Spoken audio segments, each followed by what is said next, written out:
everyone, this is Medically Active. நான் இப்போ ரீசெண்டாக இந்தியா கிளிட்ஸில் ஒரு இன்டர்வியூ ஒன்று பார்த்துட்டு இருந்தேன். அதில் வந்து லிம்ரா ஓவர்சீஸ் சரிங்களா, அதோட சார் பர்சனா சம்திங் எனக்கு தெரில வர. அவர் வந்து என்ன சொன்னார்னா, working in Philippines is very ஃபைன்னு சொன்னார். We all agree with it. நீங்கள் வந்து என்ன பண்ணுங்க அப்படின்னா, திடீர்னு ஒரு நோட்டீஸ் ஒன்று காமிச்சுங்க, சேயிங் தட் இது வந்து பிலிப்பைன்ஸோட மினிஸ்ட்ரியிலேருந்து வந்த நோட்டீஸ்ன்னு சொன்னாங்க. எங்களால் பிலிப்பைன்ஸோட மினிஸ்ட்ரியை நம்ப முடியாதுங்க. நாங்கள் எல்லாருமே இந்தியன்ஸ். எங்களுக்கு எம்பசி ஆஃப் இந்தியா மணிலால இருக்கு இல்லைங்களா, அங்கே இருந்து ஒரே ஒரு சின்ன நோட்டீஸ். என்ன நோட்டீஸ்ன்னு கேட்டீங்கன்னா, இந்த மாதிரி லைசன்சிங் எக்ஸாம் இருக்குங்க, அந்த லைசன்சிங் எக்ஸாம் இந்தியா அதாவது இங்கிலீஷ்ல தான் நடக்குது.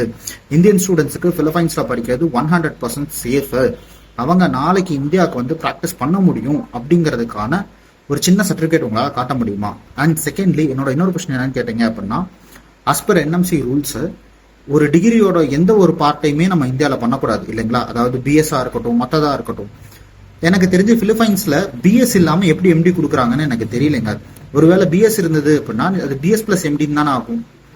எனக்கு அந்த கான்செப்டும் புரியல. அப்போ எம்டிங்கிறது நம்ம வந்து 54 months பண்ணியிருக்கணும் இல்லையா அங்க. இப்போ பிஎஸ் 1 year இங்க பண்ணிட்டு 54 months அங்கேயும் பண்ணும்போது உங்களுக்கு அதுவே ஆல்மோஸ்ட் 6 to 7 years ஆயிடுதுங்க. 7 years, அதுக்கப்புறம் 1 year இன்டர்ன்ஷிப்புங்கும் போது 8 years. அப்புறம் அந்த பையன் இங்க வந்து எஃப்எம்ஜி எழுதுறான் செய்யறாங்க போது 10 years தாண்டி போயிருது இல்லைங்களா. இதுக்கு உங்களோட ஆன்சர் என்ன? கோச்சிக்காதீங்க, எனக்கு தெரியல. ஸோ உங்ககிட்ட நான் கேட்குறேன், உங்ககிட்ட இதுக்கு சரியான எக்ஸ்பிளனேஷன் இருந்தது அப்படின்னா தாராளமா நீங்க சொல்லலாம். அப்புறம் ரீசெண்டா இந்த நோட்டீஸை வந்து நான் எம்பசில இருந்து பார்த்தேன். எம்பசி ஆஃப் மணிலா வந்து இந்த நோட்டீஸை வந்து போட்டிருந்தாங்க. இந்த நோட்டீஸுக்கு உங்களோட பதில் என்ன?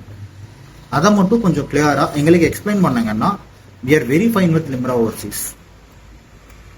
இந்த நோட்டீஸ் ஜூன் 4, 2024 எம்பசியிலேருந்து வந்தது. தயவு செஞ்சு இந்த நோட்டீஸ்க்கான லிங்க்கை நான் கீழே போட்டிருக்கேன். இதுக்கான உங்கள் பதில் என்னன்னு எங்களுக்கு சொல்லுங்கள்.